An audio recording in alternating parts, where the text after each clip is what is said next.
यहूदा की पत्री अध्याय 1 आयत 15। The epistle of Jude chapter 1 verse 50 कि सबका न्याय करे और सब भक्तिहीनों को उनके अभक्ति के सब कामों के विषय में जो उन्होंने भक्तिहीन होकर किए हैं और उन सब कठोर बातों के विषय में जो भक्तिहीन पापियों ने उसके विरोध में कही है दोषी ठहराए। हम लोग 14वीं आयत में यह सीखा था कि हानोक ने भविष्यवाणी की कि परमेश्वर न्याय करेगा। और इस आयत में हम सीख रहे हैं कि परमेश्वर किसका न्याय करेगा। सबसे पहली बात, परमेश्वर भक्तिहीन लोगों का न्याय करेगा।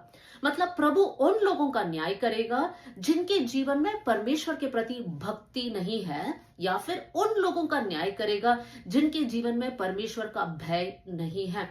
आगे इस आयत को जब हम पढ़ते हैं, यहूदा कहता है कि परमेश्वर दो बातों के आधार पर न्याय करेगा।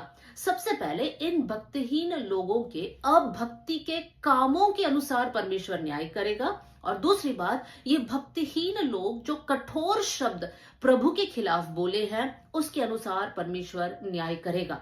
तो दो बातें, परमेश्वर अभक्ति के काम और कठोर शब्द के खिलाफ न्याय करेगा।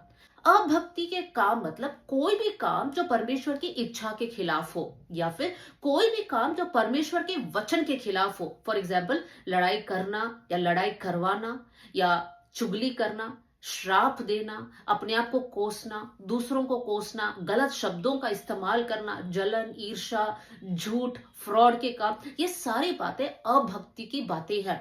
ऐसे काम करने वाले लोगों को परमेश्वर न्याय करेगा। दूसरी बात, यहूदा कहता है कि ये लोग जो कठोर शब्द परमेश्वर के खिलाफ बोले हैं उसके लिए भी परमेश्वर न्याय करेगा।